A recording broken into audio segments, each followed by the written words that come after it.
Well, thank you very much. It's an honor to have a friend of mine here, Viktor Orban, the Prime Minister of Hungary, and he's done a fantastic job. He's a very powerful man within his country, but he's also beloved. They love Viktor, and people that know him do. He's run a really great country, and he's got no crime, he's got no problems like some countries do, but probably has a couple of things that I don't know about, maybe that I don't want to know about. But he's a very special person. I've known him for a long time.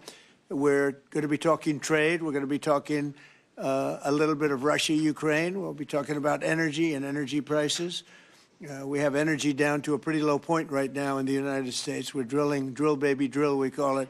But energy costs are very low. Our general costs are very low. And I just saw that Walmart came out with a statement last night. They've done it for many years, that Thanksgiving this year will cost 25% less than Thanksgiving last year under Sleepy Joe Biden. So that's a big difference. That's a big difference. 25% less Thanksgiving. And I think that's a very good chart. They include everything that you need for Thanksgiving. So it's 25% less this year than it was last year. And that's true. That's emblematic of the rest of prices. Energy prices are way down from what they were last year. Inflation is almost non-existent. We have inflation down to a very low number, whereas Biden, as you know, is the worst inflation in the history of our country. So we're doing very well. We have a shutdown, as you probably know, because the Democrats have gone, they're crazy. They're crazy. But they don't care if they hurt the country. But we've approved it 14 times. We've approved a opening up 14 times, and they keep rejecting it. And I guess maybe they will again. Let's see what happens.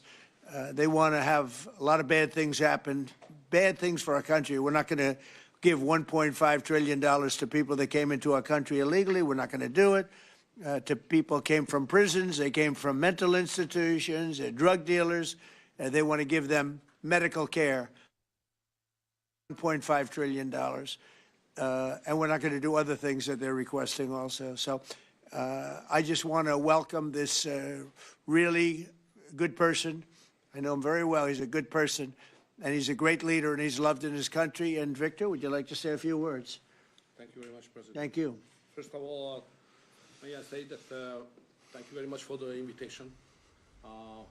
It's good to see you, President, back to the White House, and good to be back after 6 years, in a way, again, to see you here, as we have met last time. The reason why we are here to open a new chapter between the bilateral relation of the United States and Hungary, basically because during the Democrat administration, everything was ruined. So after your leaving president, everything was basically blocked, ruined, cancelled, a lot of harm done by the previous administration. In the last 10 months, President, what you have done, we are very much grateful for that. You restored the old level of the relationship. You improved the bilateral relation. You repair what was done badly by the previous administration. So now we are in quite a good position to open up a new chapter, let's say a golden age between United States and Hungary. And we have plenty of suggestions for today: economic cooperation, military cooperation, and political cooperation. And the main issue, probably, President, you know, we are neighboring Ukraine, which is in war.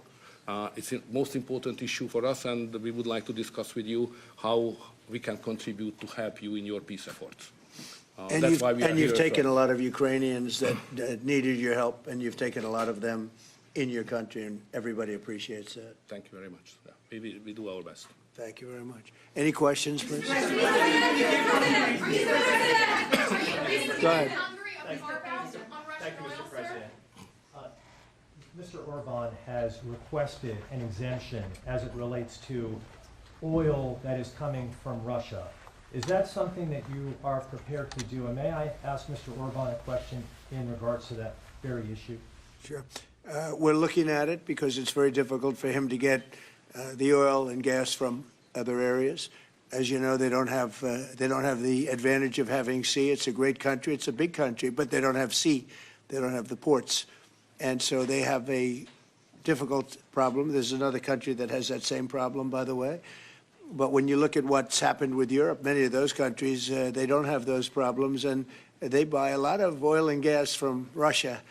And as they know, I'm very disturbed by that because we're helping them and they're going and buying oil and gas from Russia. So that question could be really asked maybe more accurately if you talked about many European countries, not Hungary necessarily, because Hungary is in a different position. But many European countries are buying oil and gas from Russia, and they have been for years. And I say, what's that all about, right?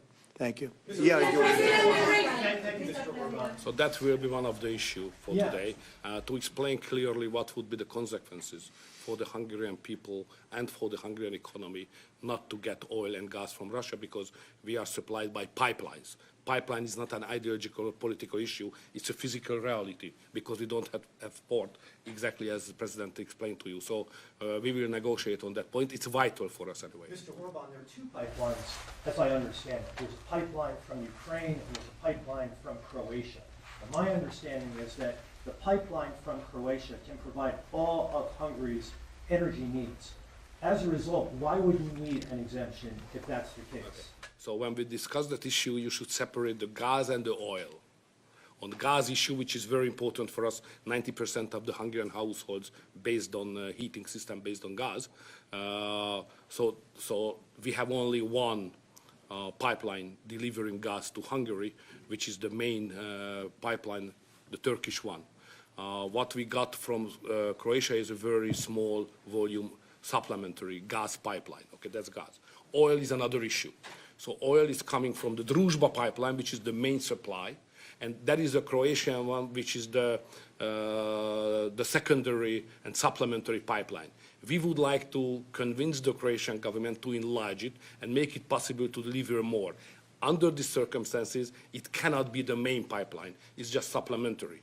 But later on, with some big investments, it could serve better the interest of Hungary. Yes, please, go ahead. President, thank you. Many people see this issue not just as an encounter between two countries, but as the symbol of the strengthening of a new conservative world alliance. Would you agree with that interpretation? And how do you see the future of Europe in the light of leaders like Viktor Orban stand up to Brussels bureaucracy and the globalist agenda? Are you from Hungary? Yes, I am. I figured. The fact is that he's a great leader, and he's respected all over, not necessarily liked by some of the leaders, but, you know, those leaders have proven to be wrong. If you look at his stance on immigration and other things, you know, if you look at Europe, they've made tremendous mistakes on immigration. It's really hurting them very badly. He has not made a mistake on immigration. So he's respected by everybody. He's liked by some. And I can tell you, I like and respect. I'm a double. I like and respect him. And that's the way Hungary is being led. They're being led properly. And that's why he's going to be very successful in his upcoming election. May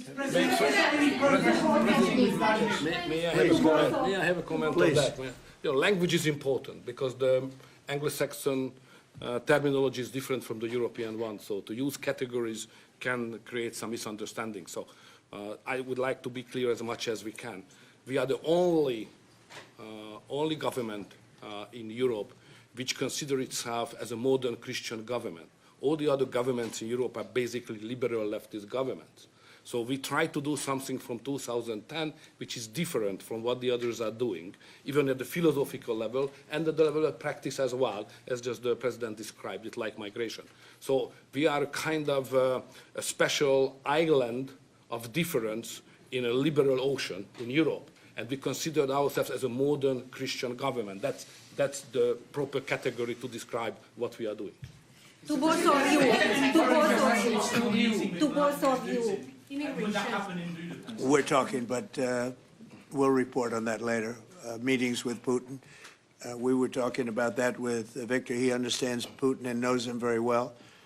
And I feel that, I mean, I'm going to let you say what you think, but I think that Viktor feels we're going to get that war ended in the not too distant future. Viktor, do you want to talk about that? Well, I'm strongly convinced. So the question is whether we Westerners are unified or not.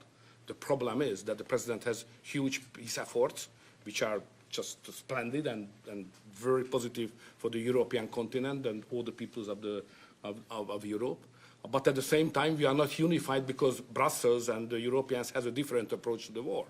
So the only pro-peace government is the United States government and the small Hungary in Europe anyway. All the other governments prefer to continue the war because many of them think that Ukraine can win on the front line, which is a misunderstanding of the situation. So it's a complicated issue. We will discuss it. It requests not just 2 minutes to respond to your question, but rather than our lecture. Sorry, not to continue more than that. To both of you. To both of you. So you would say that Déltár Ukraine cannot win that war? You know, miracle can happen. Yeah, that's right. To both of you. Déltár Yeah, go ahead. summit. Thank you, Mr. President. What is your message to the EU, because from Hungary and the EU want to impose their woke policies on Hungary? What is your message? Well, I think they should respect Hungary and respect this leader very, very strongly because he's been right on immigration. Look what's happened to Europe with the immigration. They have people flooding Europe all over the place, and it's hurting it. It's the crime rates are way up. A lot of bad things are happening. His crime rates are very low. They're the same as they always were, which is very little crime, because he's kept it the way it should be. Europe, I mean, I don't want to go into individual countries. They're all friends of mine, everyone. As you know, in NATO, they voted to go from 2% to 5%, and you know that nobody thought that was possible. And we had just about almost, other than Spain, a unanimous vote. No, I think that I think they respect him a lot. They don't agree with him, but actually, inwardly, I think they probably do agree. What he was right on immigration. They were wrong. They are flooding Europe with people from all over the world, and Europe is becoming a different place. And I tell the leaders all the time, you better stop or you're not going to have Europe anymore. It's a very dangerous thing they're doing. May I have a reflection on that? So on migration issue, just for clarification, in Hungary, the number of illegal migration is like that, zero, because we have a crystal clear system. If somebody would like to come to Hungary, first he should ask for that. If he gives the permission, they can step in. Nobody can step on the territory of Hungary without having a permission from the Hungarian authorities. This is the regulation, simple, well working. What is the consequence of that? We are under sanctions, financial sanctions of European Union, because we don't let the illegal migrations to come to Hungary and to the European Union as well. So we have to pay, just to inform you, we have to pay every day 1 million euro as a punishment to the Brazilian budget because we stop the migrants. This is the absurd world we are living now in Europe. To both of you. Go ahead, please. Dil- Yes, Thank go you ahead. so much. Thank you. I'd like to ask what do you think, what do you believe after this meeting? Can you have maybe, or the European Union will have another opinion about, just because of this penalty, another opinion about Hungary because of the immigration and because of this kind of politics, which is not that strictly as the European Union directs. What do you believe? Yeah, where are you from? I'm from Hungary. Okay. I do have that conversation with them, and I respect and like them. You know, they're all friends of mine. I think pretty much every single leader in Europe is a friend of mine. We get along really well. They've done everything I've asked them to do with NATO, et cetera. The only thing they continue to do is buy oil from Russia. That's not too good. But I told them they should respect this man. They can also learn from Viktor. Viktor has had a very hard stance on, more than anything else, immigration or even illegal immigration. He literally has accepted no one over the years. Think of how much greater these countries would be if they didn't have the tremendous crime that has come in with the immigration. People just flowing into Europe. They've got to stop it. And not only stop it, they have to reverse it. They have to get them out. We've done that here. We have 0 people coming in now. The borders are closed. We take people, but we take them legally. But we've done it very strongly, and we're moving hundreds of thousands, millions of people out. We had, of the 20 million people, 25 million, nobody knows even what the number is. They never knew. Biden had no idea. He had no idea. I don't believe he had any idea what was happening because he wasn't about open borders.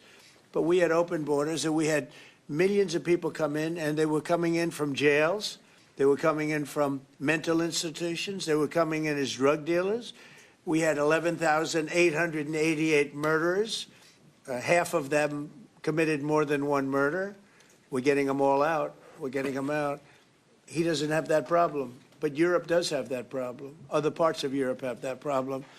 So, you know, I tell them all the time, I stick up for Viktor Orban. Not a lot of people do, because in many cases they're jealous. They wish they did what he did. They would have no problems if they did what he did. And I have a bigger heart than anybody, but, you know, they've destroyed some of those countries. Some of those countries had no crime 10 years ago, and now they have quite a bit of crime. And I would say that I don't know anything about your crime levels, but I would imagine they're very low. Down. Huh? They're very Not down. too high, right? No, it's very down. One of the best in Europe. I had a feeling. Sorry, may I have one remark? Sure, please. No. Just a clarification as well. I'm not here to ask help President Trump to manage my conflicts or our conflicts with the European Union. This is our matter, so we will do it. What we need is a golden age, to open a golden age of the United States-Hungarian relationship. That's the biggest help we can get from United And States. maybe Europe too, you know, we can include Europe, but it's going to get more difficult. So inside the European Union, we will manage all of our affairs. To be the most possible humble guy, yeah? But I'm the longest serving Prime Minister of Europe. I survived all the Prime Ministers who attacked us. And I'm sure we will survive next years as well. So we will manage our conflicts successfully. Mr. President, one question for you, Mr. President, one question for the Prime Minister. Speaking of Europe, last month you said that you would not withdraw US troops from Europe, yet 2 weeks later the Pentagon announced, decided to withdraw significant number of troops from Romania.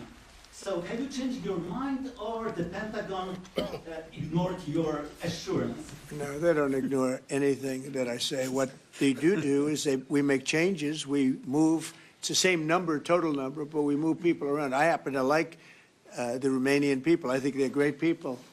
And Pete, you may want to suggest something right there, please.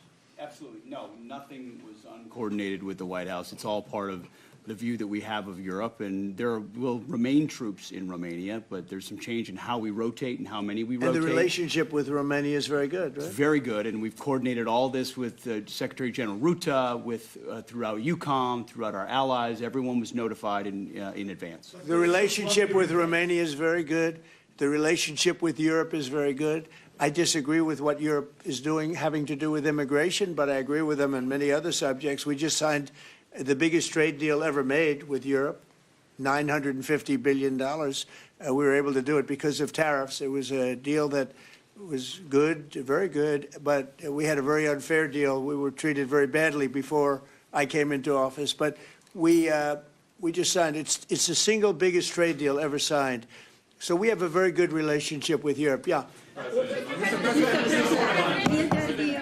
What is the main dispute with the Russians which prevent the Budapest summit with Putin from taking place? The basic dispute is they just don't want to stop yet. And I think they will. I think it's taken a big toll on Russia, a big toll on both countries, obviously, but it's taken a big toll. They're losing 7,000 soldiers a week. That's a big toll. And between the two of them, divided, you know, with Russia losing more soldiers, actually, but they're both losing a lot of people. And that's the primary thing that, with me, it's not economic, it's not money. In fact, we don't spend any money. We send it to NATO. They pay us for our missiles and for our military and everything else. We don't. It's not a question of money. It was with Biden. He spent $350 billion. He got nothing for it. The war would have never happened. If I were president, the war would have never happened. I think you would agree with that. This war would never have happened if I were president. It's stupid that it happened. But it did happen. I inherited the war, and I think we're going to get it ended. Not too distant future. Mr. President, Yes, please. So no question that if that time the name of the United States president would have been Donald Trump, there would be no war between Ukraine and Russia. That's clear. But what we are speaking about here is more than that. because without the pressure coming from the United States government, I'm speaking 2022, the Europeans would not take that hard line what they have today on the war. Remember that big countries of Europe rejected to be involved more than just sending some, humanitarian issues. So the pressure coming from the United States to be more pro-war in Europe. So that's the fact of the history anyway. So we have to restore something which was ruined and created from here, and that's the reason why I understand absolutely the devotion of the president now to do everything to stop the war, because that would be not that deep without the previous government pressure from here. So the reason why I'm here to be as much as helpful I can to contribute to the peace efforts of the president, because that was an enormous mistake what we have done, the Western world several years ago, and we have to stop it, and it's common responsibility. Biden actually pushed for that war to happen. Okay, if you can believe it. Nobody can believe it, but it's one of those things. And now look what happened. Look what's happened to Ukraine. It's a much smaller country. A lot of people are dead.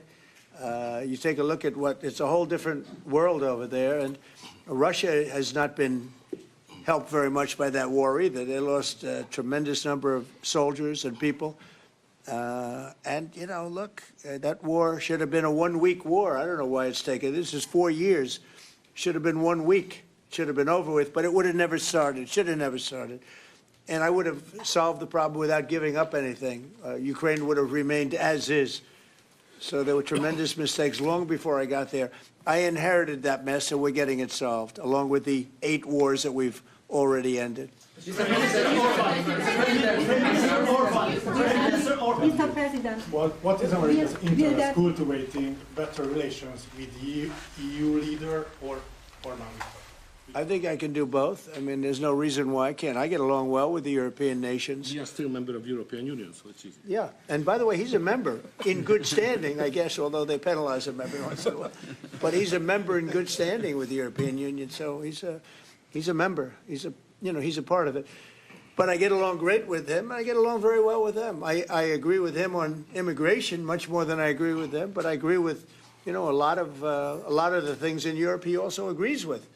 But he had a difference, I would say, primarily on immigration more than anything else. And I happen to think he was right, because their whole fabric has changed. You go to some of the countries, they're unrecognizable now because of what they've done. And Hungary is very recognizable. Yes, ma'am. Mr. President. yes, Mr. President, will there be a peaceful meeting in Budapest still this year? What do you think? You mean a meeting with President Putin? Yes. You mean in Hungary? Well, I'd like to keep it in Hungary, in Budapest. That meeting, it turned out I didn't want to do that meeting because I didn't think anything was going to be happening of significance. But if we have it, I'd like to do it in Budapest. Yeah, it'd be good. Mr. President, you said many times to support Viktor Orban. Why is it important to win the next election, for example, for the United States, Hungary, and also Europe? Why is it important? Well, I don't know his opponent. I don't know if he has an opponent yet.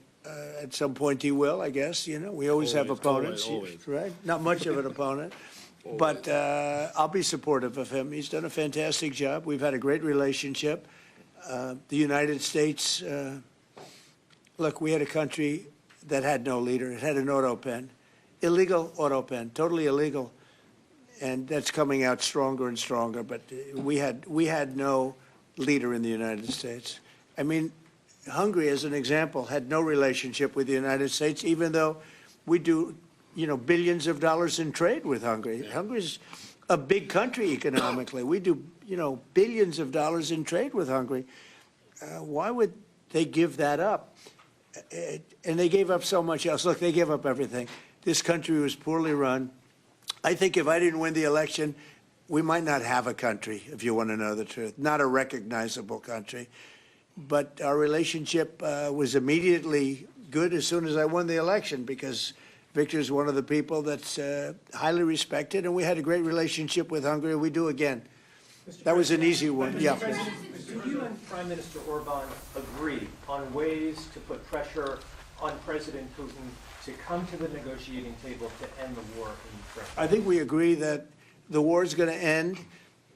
Sometimes people have to fight it out a little bit longer, but I think we agree that the war is going to end in the not-too-distant future. Do you want to talk about that, Viktor? I have some ideas, and I will present it to the president. How to stop it. Mr. Prime Minister. Mr. President, since you brought up the Walmart Thanksgiving meal, Yeah. and it is cheaper, but it also contains less. As affordability Well, I haven't continues heard to be that. an You're telling me. issue- Who are you with? Who are you with? I'm with NBC News, sir. Fake news. NBC. As You're fake affordability news. continues What to a be what a problem for many NBC's gone down the tubes along with most of the rest of them. If I may ask, why do you think there's such a disconnect between the economy that you're describing day to day and the way many Americans say are feeling and they're concerned about? Well, they feel better about our country right now, other than the shutdown, obviously, which is caused by the Democrats, could be ended by the Democrats in 2 minutes. They feel much better. We have more jobs. We just set a record on jobs. You do know that. We have more investment in our country than any country in history. We're over $18 trillion as of this moment, and we're going to be maybe at 20 or 21 trillion by the time I finish up my first year. And there's been no country, China, no country in the world that's done anywhere even close to that number. Your friend Biden, as an example, in 4 years was less than $1 trillion. We'll be at 21 trillion in 1 year. So there's no country that was even close to that, and our country was a laughing stock all over the world. We have more jobs, we have more potential than any other country, and frankly, we're the hottest country right now. Viktor said to me before, we're the hottest country anywhere in the world. Think of it. We'll have $21 trillion invested. We have auto plants pouring back in. We have AI pouring back in. We're leading China in AI by a lot. We're leading everybody in every category. There's no category that we're in second place. So I just heard this yesterday that Walmart said that the Thanksgiving was 25% more expensive under Biden. That's a big, to me, that's a big number, because Walmart's respected. I mean, Walmart is Walmart, and, you know, they're giving you prices. So that would mean that the whole series of pricing and costs, you know, the groceries and everything else, it was a con job. It was a con job. Affordability, they call it, was a con job by the Democrats. The Democrats are good at a few things: cheating on elections and conning people with facts that aren't true. It was 25%. Walmart just announced it 2 days ago. 25% cheaper this year, will be cheaper to have Thanksgiving than it was a year ago under Sleepy Joe Biden. You say that affordability is a con job, as you put it. Say it. You said affordability was a Yeah. con job, and you didn't want to, you said last night you didn't want to talk about affordability. I talked about it. When did I not want to talk about it? I talk about it all the time. We are much better than Biden and all of them. Now, just so you understand, do you remember that the Biden administration had the highest inflation in 48 years, but most people say ever recorded? Do you remember that? Right? Do you remember it? Did they have the highest inflation in 48 years? Did they? Just answer me the question. You know the answer. The answer is yes. They had the worst inflation in 48 years. We have almost no inflation. We're down now to 2%, and we'll be at maybe 1%. You want to always stay above 1%, actually. You want a little tiny bit of inflation. We're at a perfect number. They were at the highest level in recorded history, okay? And when you talk about affordability, that one fact. Now, let's talk about the second biggest subject after inflation, energy. We're going to be at $2 gasoline. We're going to be approximately $2 very soon. We're a little bit above $2 right now for gasoline. Now, under Biden, it was $4.50. It even hit $5, but it was $4, $3.50. We're going to be at $2 a gallon. So gasoline's much less. Energy costs are less. When you have energy and when you have gasoline less, everything else follows. It's such a big category. So when you have lower energy prices, which I think you admit we do substantially, that means everything else. So we are the victors on affordability. But if I watched that election, which I was not much involved in, I didn't support Virginia, the candidate, didn't do a lot of support for the other candidates. They asked me about Cuomo, and I said, well, it's a question, do you want a thug or do you want a communist? I mean, that was my response. So I wasn't involved in that stuff too much. But I will say this, if you look at affordability, which they campaigned on, they lied because they talked about, oh, prices are up. No, no. Prices are down under the Trump administration, and they're down substantially. Energy prices are down by 30, 35, 40%. Gasoline is way down. And the other big thing is inflation is way down. The biggest thing is inflation. The second biggest thing is energy. Energy is way down, and what's also down? Gasoline. Also, the biggest thing is inflation, and it's way down. We took over a mess, the highest inflation in recorded history.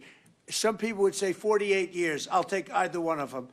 But I believe it's the highest inflation in recorded history. That alone makes it impossible for them to have done a good job affordability-wise. So one other thing. When I came into office, Victor, 2 days into office, they were screaming at me about the cost of eggs. I was there for 2 days. Eggs had quadrupled. And I said, listen, I just got here. Let me check it out. And they were right.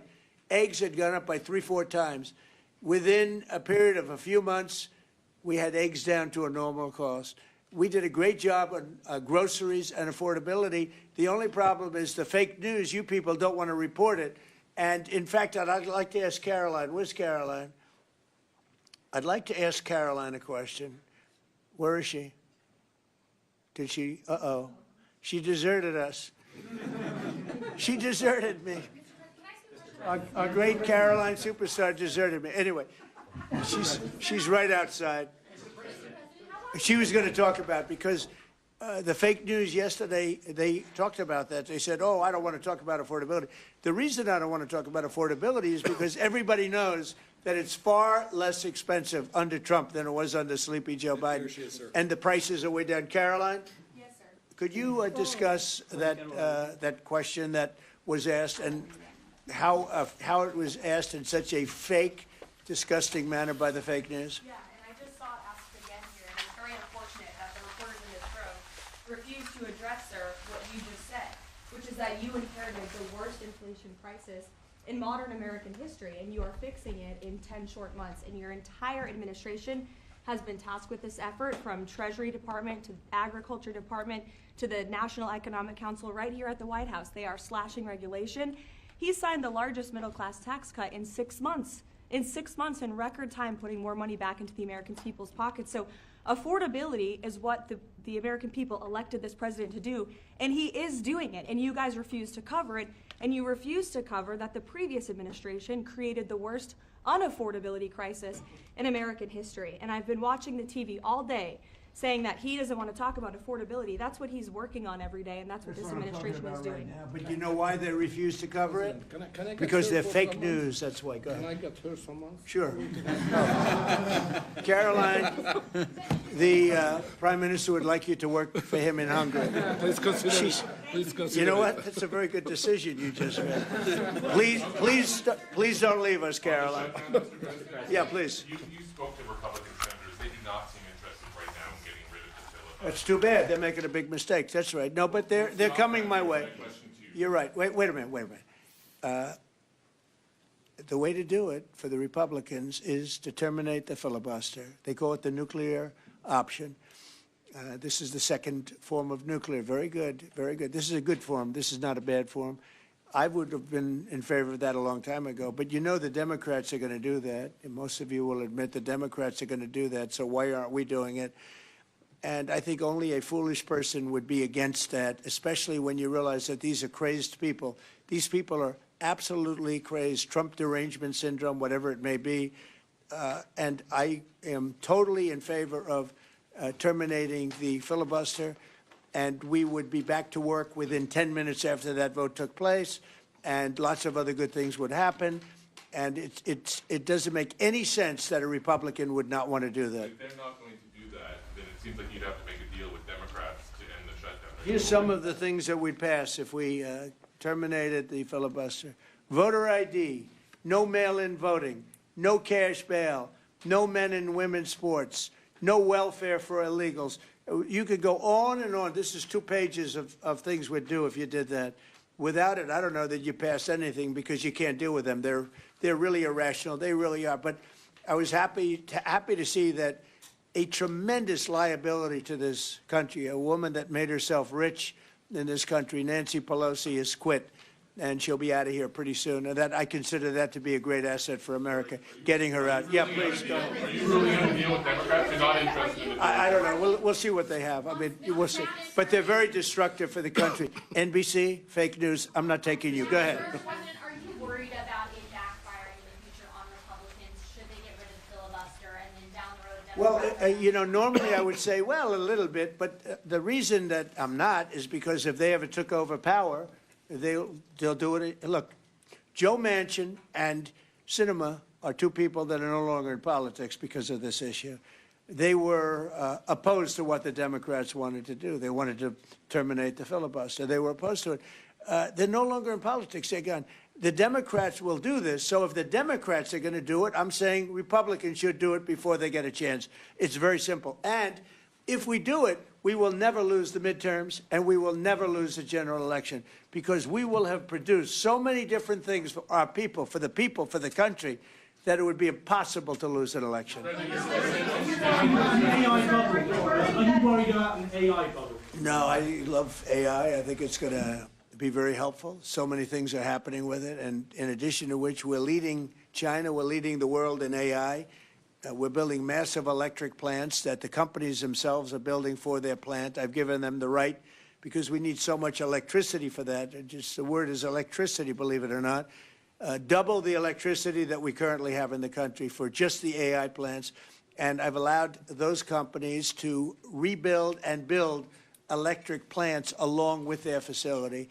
We're getting approvals done in less than a month, sometimes in 2 weeks, for massive, beautiful, massive buildings. And no, I'm totally in favor of it. I think it's really going to be the wave of the future, and we're leading the world. We're leading everybody by a lot. How long do you think the shutdown will last? Mr. Orban, President, how long do you think the shutdown will last? I don't know. It's up to the Democrats. We voted, the Republicans have voted 14 times to open up the country, and the Democrats have voted 14 times to hurt the country, really. They should approve it, but they might not. That's why I like the fact that we terminate the filibuster. If we terminate the filibuster, the country will be open within 10 minutes after that termination, because we'll take a second vote, which is the opening of the country, and the Republicans will vote to open the country. That's one of the reasons, not the major reason, by the way. I think it's less important than the other things that we get. But if we terminate the filibuster, the second vote that we will take will be to open up the country. It'll take 10 minutes, and the country will be open. Is there any room for bipartisanship? Because it seems like that's the main purpose of the filibuster, is to create some sort of compromise. So Well, it didn't work, obviously. So You're how do you right. That encourage was the purpose of the filibuster, bipartisanship, but that didn't work. So are you saying the next 3 years in Washington there shouldn't be? Well, no. If the filibuster is terminated, we will have the most productive 3 years in the history of our country. If the filibuster is not terminated, then we will be in a slog with the Democrats, and very little for either party will be done. So it's a good thing. Thank you very much, everybody. Thank you.